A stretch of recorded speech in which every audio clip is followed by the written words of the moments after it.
People get excited about the I do's and the I wills when it's wedding time. It's a beautiful thing to dream about the blissful day with the one you love. But too often we are not taking the time to consider the reality of the day-to-day living or securing our future. It is absolutely necessary to consider life after the honeymoon. I am Dr. Sabrina Ellis, and welcome to Wife Life, Securing Your Future.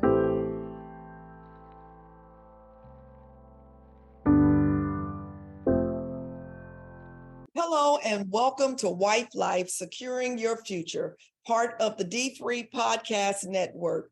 Thank you for joining us today, and I am so excited because our guest today is LaRese Purnell. Mr. Purnell is the managing partner of CLE Consulting Firm in Cleveland, Ohio, and I'm excited to have him join me for this episode of Wife Life Podcast.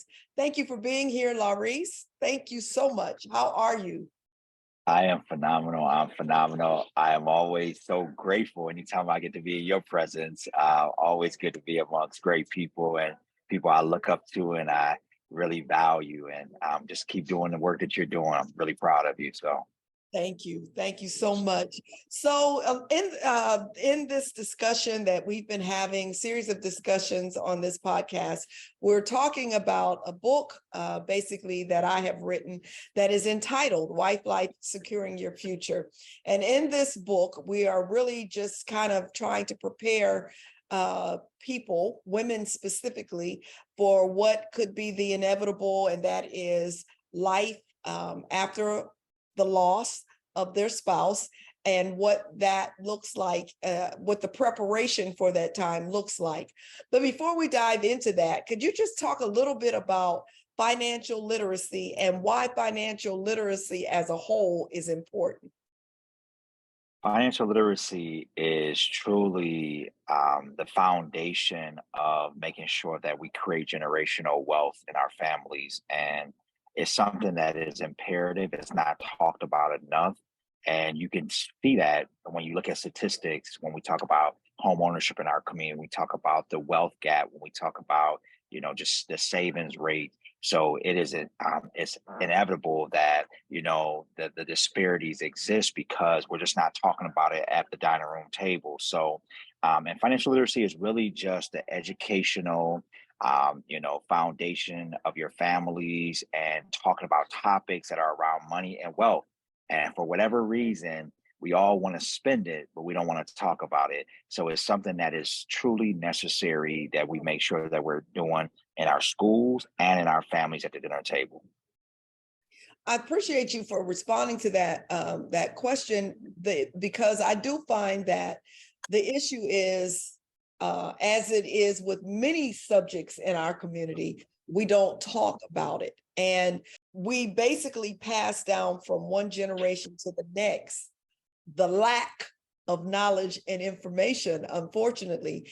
And so, as I've shared with you many times, I know it's better late than never, but I wish I had started this much sooner. And it's just so critical to our communities, and especially within our context and within our families, because there are other people outside of our context, if you will, who they talk about money, but they study money. They study how to handle money. They send their children to camps to learn more about money and all of that. And for the most part, that's not seen or shared within our communities. Why do you think it's so difficult to have this conversation? It's always fear when it's inevitable that you just don't know. So we're afraid of the unknown. So if mama didn't have no money, if grandma didn't have no money, everybody just worked a job and waited to pay the bills on Friday. And by Monday, they were working another week to get paid again on Friday. So no one really talked about advanced savings. No one talked about retirement. No one talked about generational wealth because we were just trying to pay the bills for generations. And so in that case, You know, what we've done is we've allowed money to really be a fearful thing. And it's been a scary conversation that we just are uncomfortable. Like, let's think about, we talk about life insurance. If you go to your grandmother or someone, that elder in your family today, and say, hey, I want to get some life insurance on you so you can leave a legacy or you can send your grandkids to school, the first thing they're going to do is they're going to go in their bedroom, they're gonna go in that metal case and they're gonna come out and say, what you trying to do? Are you trying to kill me? Because it's the fear of, no, we don't want to talk about what we know is gonna happen. We have a birth date and we have a death date. So those both are gonna happen to us. But in the middle, we don't like to talk because it makes us uncomfortable. And again, Absolutely. it's a lot of fear of just not knowing what we don't know. So Well, that is that what you've just said is pretty much the basis of why I wrote the book. People don't really want to have the conversation. And so my goal is every opportunity that I have is to kind of push the envelope. Doesn't make me an expertise in the area. And I tell people I am not an expert in financial literacy, but I've done enough talking to people like you, especially, and others, to help me along the way and open up my understanding. So one of the other questions that I want to ask you, according to your expertise in finance and financial literacy, what would be the first thing a couple should consider when they're planning for a future without the spouse? We get excited about the wedding day, and we put a lot of money and energy and time into the planning and the day. So much goes into the day. And you know, because you've only been married, what, 2 years now? 2 years. 2 years, and had a fabulous wedding. And, but there are so many people that really, they push the envelope to do things like that and can't afford it. And they don't really plan for it. But even if they do plan for it, they don't really plan beyond that. Nobody wants to talk about what happens when we get to the end. You might plan for the house, you might plan for how many kids, are we gonna have a pet, stuff like that. But we stop short of, now, if I go first, what you should do, or, you know, we don't want to talk about that. So based on your expertise and what you have done and who the people you've worked with, what should a couple consider first in planning of the day that one of them will not be there? So I always talk about the power of five. One, you just said the key thing. You said that this is your story, your experiences. That's what you're sharing in the book that you wrote. But you got to pay people to let people do what they do. And it's always important that you get experts. And a lot of times we don't understand, either we're going to pay now or we're going to pay later, but we're going to definitely pay. So stop saying that you can't afford, because we don't say we can't afford to go out to eat. We don't say we can't afford to buy the fancy clothes. We don't say we can't afford to travel on trips that take us 3 years to pay back on a credit card that put us in debt. So we can do all those things. So the power of five, something that you've heard me talk about for years now, is sit down with that power of five. You should all be connected. You should know who the family banker is. You should know who the family investment advisor is, the financial planner. You should know who the attorney and the accountant is. It shouldn't be a secret to one individual, but it should be knowledgeable to both of you who these individuals are on a first name basis, because they're going to be the one not only that helps you put the plan in place, but they're going to help you execute it as well. So if one is missing, the other will know how to get that team together and make sure that that legacy continues. So again, I would say put that power of five in place and don't wait till you get married. One thing in our community we don't have an issue doing is planning for the party. We plan for the baby shower. They buy life insurance. They buy stocks and bonds. We buy tennis shoes. We have bridal showers that all the girls get together and all the fellas get together for the bachelor party, but we don't plan for the future. We plan for the weddings and get off the plane and can't even buy a house because we didn't know one of us had bad credit. So again, it's that prior preparation will lead to just future impact and generational wealth. So have the conversation and then don't bring kids into it. If you guys aren't talking, what do you think the kids, what is going to happen? It's going to roll, those bad habits will roll over into them. And then now you put them in a position that you worked hard to build something that they don't even understand. So I would say get that Power Five in place, put the plan in place prior to get married. And I'll tell you, Dr. Ellis, I like to always tell a quick story for us. When Yeah. I got engaged, literally a couple weeks after I got engaged, we opened a joint banking account. And I remember my sister saying, "You crazy? Y'all gonna share money? You ain't even married yet." I said, "You know what? A lot of times women always talk about, I'm gonna check his credit. I'm gonna make sure what he brings to the table." I said, "You know what? No, as the guy in this relationship, I'm gonna figure out how she spends money before I marry her." I don't want to wait till we get off the plane to see that she has bad spending habits and all that. So what we did was, for a year before our wedding came, what we did was we put a plan together. What's your debt? What's your credit? What life insurance you have? And we talked through that plan. So we were able to massage it. And now we've been married 2 years. And guess what?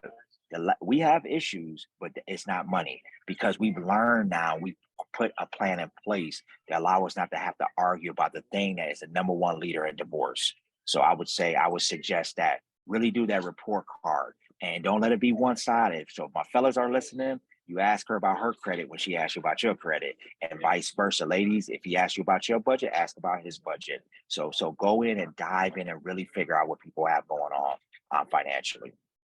That is such awesome advice, because I personally feel that we don't put enough time and energy into the things that you just mentioned, the whole credit thing and how we spend money, and money is a major issue in so many relationships.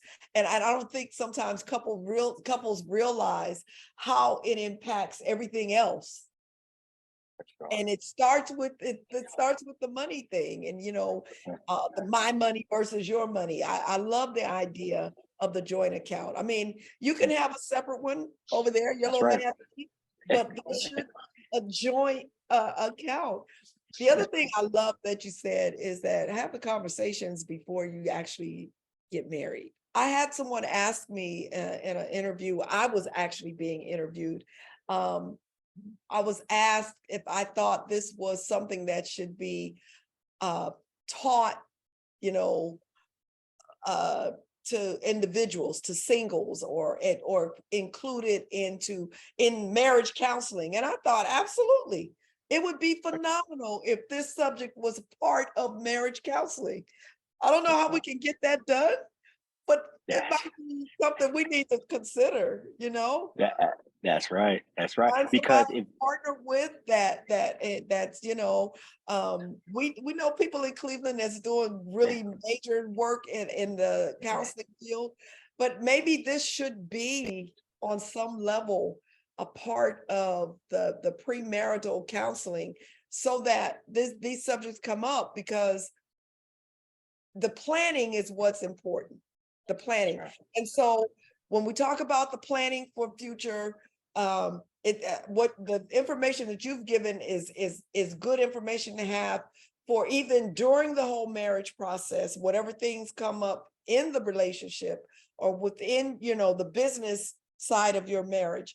But you would also have these 5 individuals when it's at the end, at the demise of one of the partners. You don't have to start looking for somebody that you never knew, you never met, you don't have a relationship with, to handle the business at the end. So that's critical.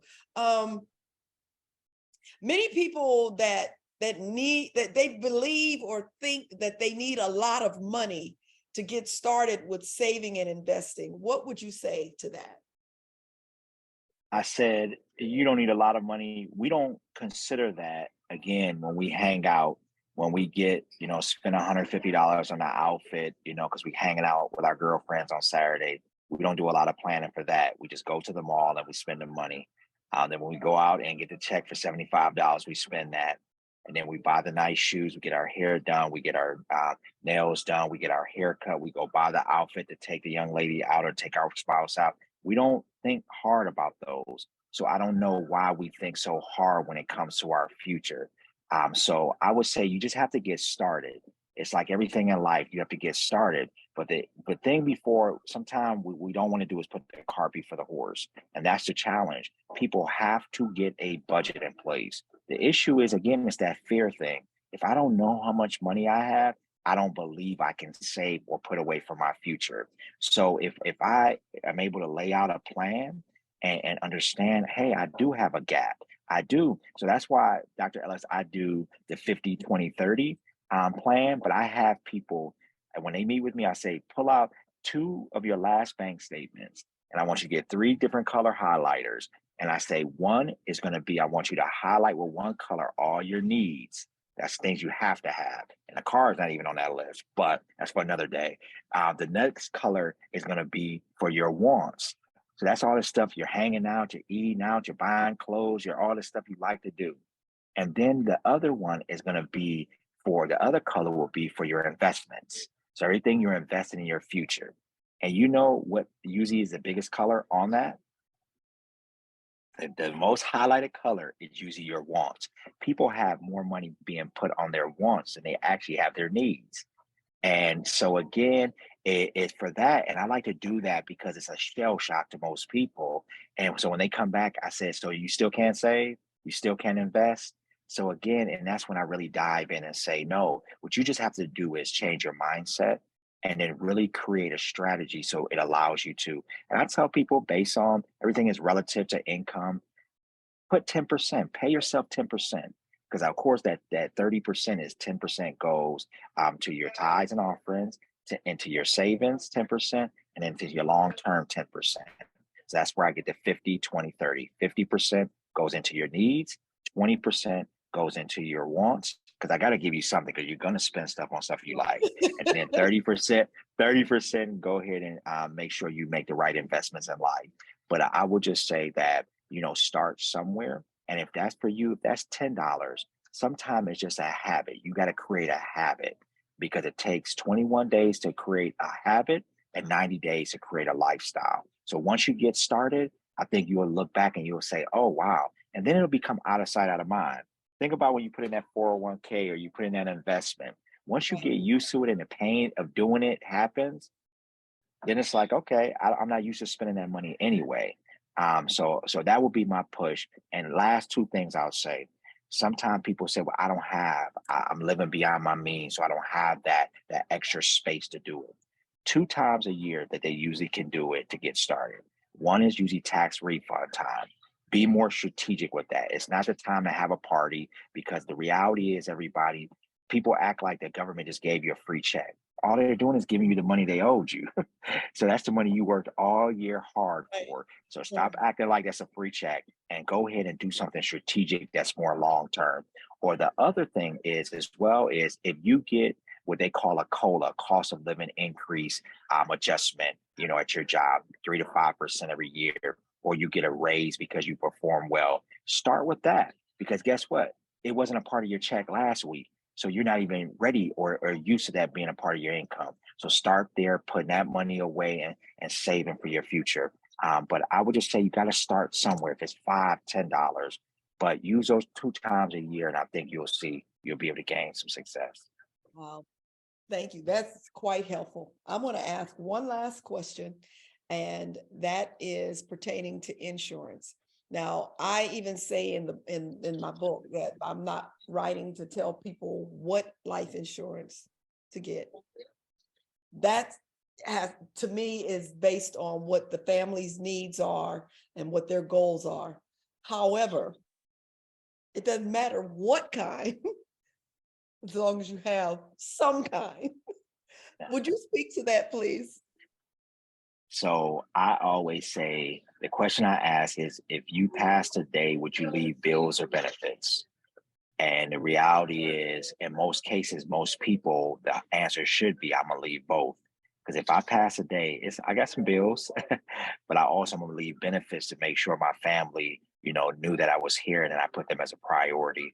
So when it comes to insurance, I always say there's not an option because we pay for things that really have no value and we insure those.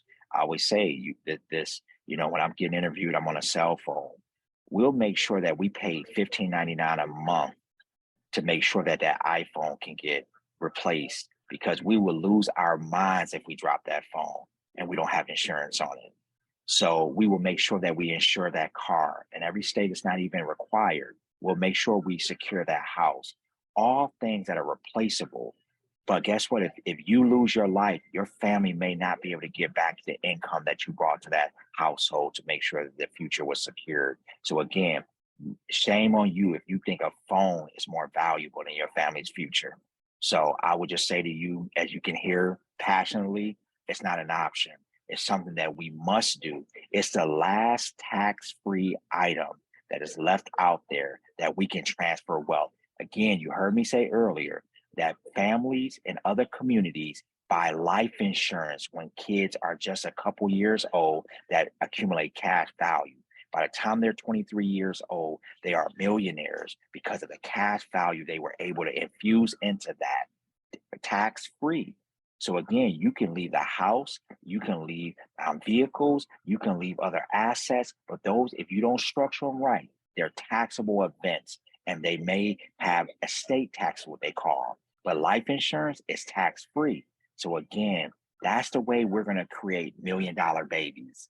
That's the way we're going to transfer millions in our community. So again, I would say if you don't have it, make sure you get it right away. Thank you. Thank you so much, LaRese. You have been excellent, as always, informative. And I hope that those of you who are listening are being helped, and you take something away from this and do something different to prepare for your future. Thank you for joining us for another episode of Wife Life, Securing Your Future on the dfree Podcast Network. Please like, subscribe, and share this podcast with your loved ones. Until next time, have a great day.